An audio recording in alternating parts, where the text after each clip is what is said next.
Biz yanlışları o qədər eləyirik ki, vərdiş eləyirik.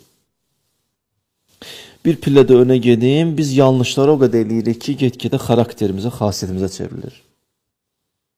Bir var yalan danışan adam, bir də var yalancı adam.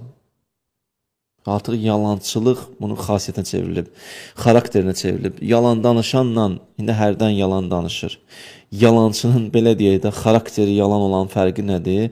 O yalan danışan bəzi vaxtlar xeyri var orada, mənfəəti var orada, zahiri yalancı xeyir mənfəətdən söhbət. Ona görə yalan danışır.